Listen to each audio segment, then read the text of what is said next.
Good afternoon or good evening, and thank you everyone for joining me in Charleston, South Carolina. I'm Maxine Smith, a proud member of ASALA.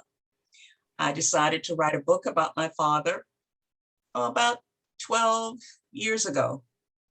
But again, it took me 9 years to complete the book because I was interrupted by, unfortunately, the murders that happened at Emmanuel AME Church in Charleston.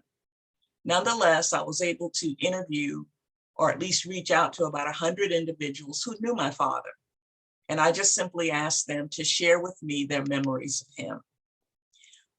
If you read the book, you will find that regardless of the chapter that you're in, you will find that people are writing about relationships. And I think this is what is so important, even more so now than ever. There aren't many things that you could do on a daily basis without interacting with other people. Now, granted, most of our interactions are on the internet, but again, it's extremely important that we understand how important relationships are. My father had a 7th grade education. And again, in spite of that, though, he was able to accomplish so much as a Black man who lived during that time. He was born in Charleston in 1913 and died in 1995. Some of his accomplishments included the fact that he was able to begin a cab company way back in 1936. And of course, fortunately, that company is still in existence. And I don't know that there are many small businesses that would have lasted all of that time, given the circumstances. At any rate, he realized that Blacks needed transportation to get to their jobs. And of course, there was no rapid transit system in Charleston during that time. We still don't have a rapid transit system. But again, he went to the owner of the predominantly white-owned cab company that was called the Yellow Cab Company, and befriended the owner, who then gave my father a template for starting a cab company. So the company that he founded in 1936 is called Safety Cab Company. I sold the business in 1998, 3 years after my father passed, and the gentleman who ran the company from that time until just maybe 6 months ago was the second owner. So now the company's owned by a young couple, I'm saying young, but relatively young couple, because there's still a need for Blacks to get to work if they don't own their own cars and if there is no rapid transit system.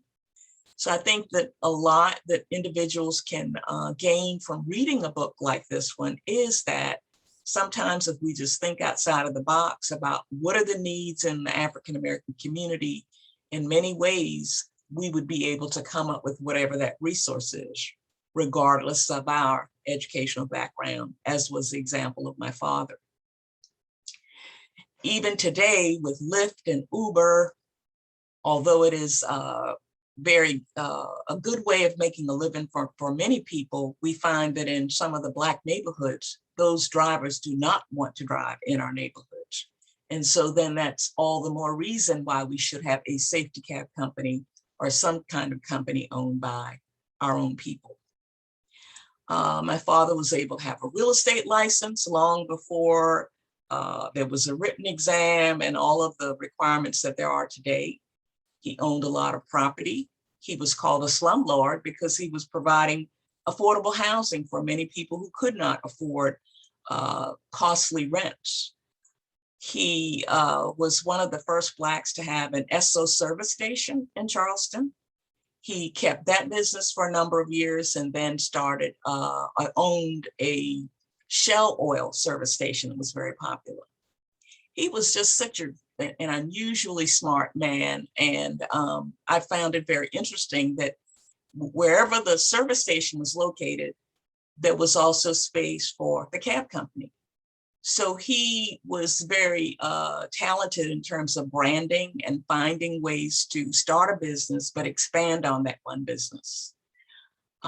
Really funny story about him owning the gas stations was that if you had a cab on his line and you did not own that car, then when you got ready to buy gas, you had to buy your gas at one of my father's stations.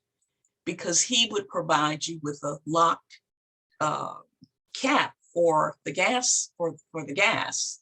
And so then you had to buy the gas from him, which I thought was really, very unique. Kind of sneaky, but but very unique. He was well known for having several liquor stores. And I think that in a lot of ways, that's how he met a lot of people from different walks of life and different races. If you think about it, who are the people that buy alcoholic beverages? Lawyers, doctors, firemen, policemen, teachers. I mean, people from all walks of life on occasion buy alcohol. And so he was able to befriend those individuals who bought liquor from him. There wasn't an organization in our community that had an event that would not go to one of his stores to purchase what they needed for a dance or some type of special event. But the way he was able to keep them coming back as customers was because he would let them take the bottles on consignment, and then they could return the bottles that they did not use and only pay for those that they did not return. Well, who wouldn't want to do business with somebody who extended that kind of courtesy to them? Another example of how unique he was in terms of gaining people's friendships was in the banking industry. When the longshoremen in Charleston, when many of them did not have checking accounts, they would go to one of my dad's stores to cash their checks on payday. And of course, there would be a line on the outside waiting to get in and cash the checks. Now, I believe he probably charged a little fee for cashing those checks. But at any rate, they trusted him, they cashed their checks. And then when he went to the bank to get the cash to be prepared for them coming in on Fridays, he would go in and the tellers would, of course, at that time, all white, would go, "Hi, Mr. Smith, we were waiting for you to come in. We've got our coffee. We were waiting for you to come to get your change or your cash." Well, invariably, he would stop on the way to the bank at Krispy Kreme, or there was a bakery in Charleston downtown on King Street called Colony Bakery. So he would go in with pastries and special danishes and what have you for the tellers. So of course he didn't have to wait in line because he had something that they wanted. Again, just a common courtesy. But again, he was so well known because he was so kind to people from all walks of life. He could park on any street in Charleston, leave the door open, the passenger side of the door open as he parked on the street, go into any business, come back out, nothing would be bothered. He might have packages in the car, whatever. But again, it was just the way he carried himself and being kind to people that opened so many doors for him. Another example of his business entrepreneurship was that he was one of those individuals who was an entertainment promoter. And so there was was called, I believe, the chicken circuit, the Chitlin circuit, I believe. I'm sorry, I'm being rushed trying to think about everything to say. But at any rate, these were individuals from all southern cities, Columbia, South Carolina, Atlanta, Georgia, whatever, and individuals who were in the business, in their businesses in these communities, would find out where the entertainers were moving on their next trip. So for example, a James Brown, or maybe even a Gladys Knight Before the Pips, or the Temptations, or whatever the group was, when they were in Columbia, then the person would call my dad and say, well, so-and-so's here, they can be in Charleston 2 days next week. And so then he was an entertainment promoter. So there was not a lot of PR, no radio, TV spots or anything like that. They just had what we call in the old days simply placards that were posted on telephone poles. And this was all that he used to advertise those shows. And the ticket prices were really cheap back then.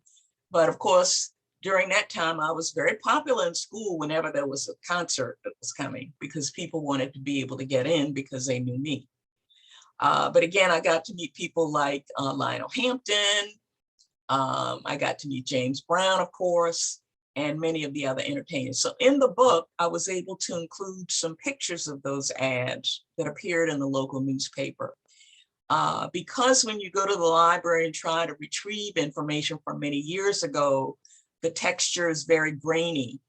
And so I was able to get an artist to help him with the cover of the book to recreate those ads. And because everything is on the internet now, all he had to do was really capture those pictures of people like Joe Tex and the Drifters and some other groups, and then actually reformat the ads. So they look as though you were looking in today's newspaper to see about those artists.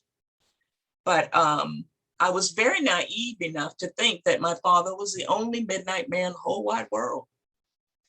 But then I contacted a local professor at the Citadel, one of our colleges. In fact, it's the military college in South Carolina called the Citadel.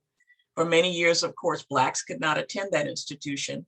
But Damon Fordham, who is a local historian, did some research for me so that he could find out what was it like for men and women of our culture to start their own businesses during this time.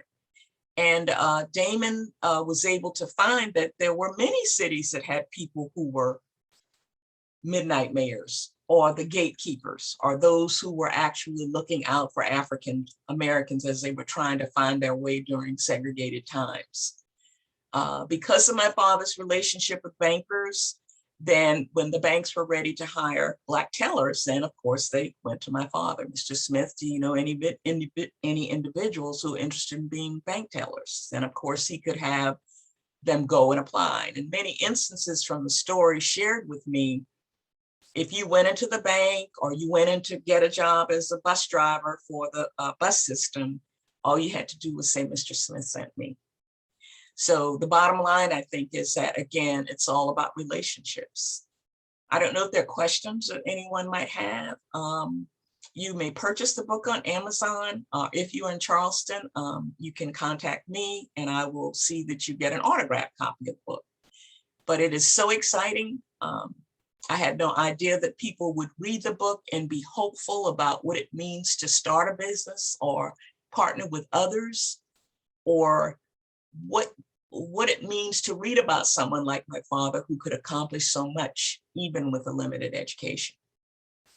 So I think that there are many lessons that you could learn from reading about him and what it was like during that time. But I hope you will find an opportunity to read the book. It's available in Charleston at the Charleston County Library. I've been invited to do several book readings for them at different locations. But again, my strategy in doing that is to be sure that when I read from the book or talk about the book, I'll have an expert with me from the African American community to talk about the importance of telling our stories, the importance of heirs property, the importance of saving and not spending all of the money that we earn. And those are lessons that I learned from my father and hope to share with others, but will be, again, having the experts talk as I talk.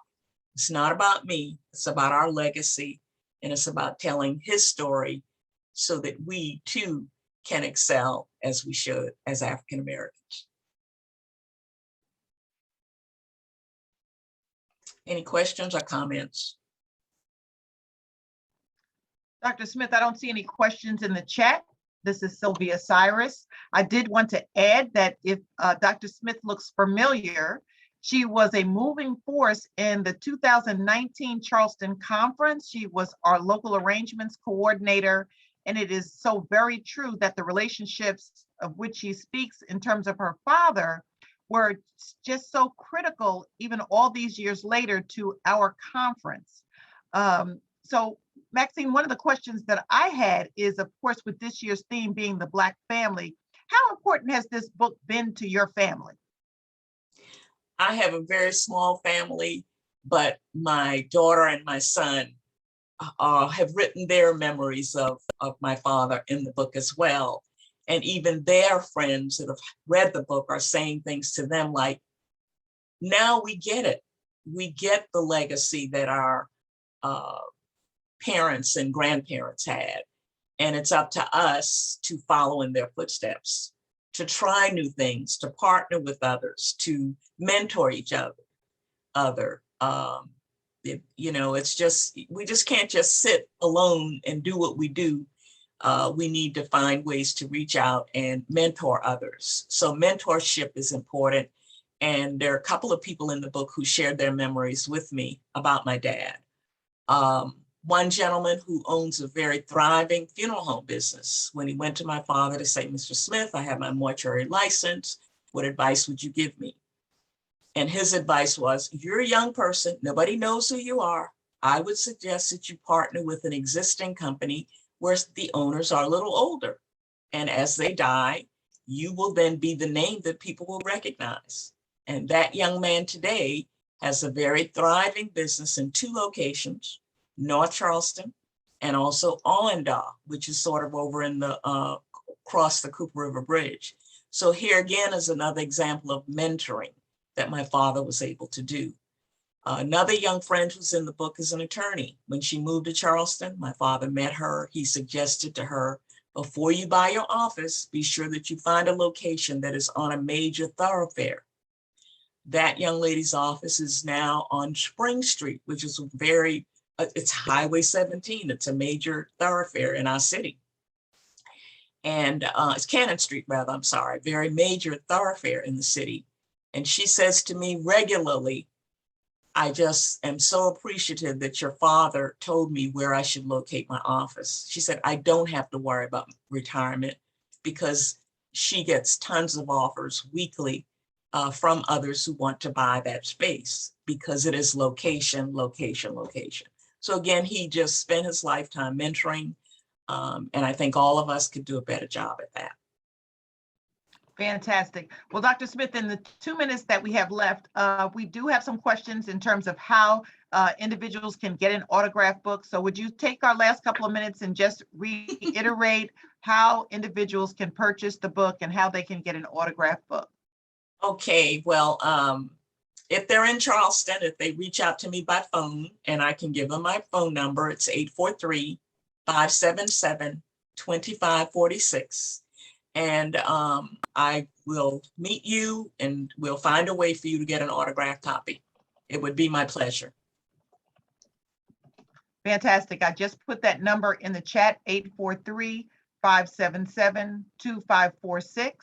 We also encourage you that if you are interested in having Dr. Smith speak to your book club, or if there are any other opportunities where she can talk about the legacy of her great father, we encourage you to be in contact with her. She also has a tremendous history and relationship with that so infamous church, AME Church in Charleston, that suffered the murders that changed this nation.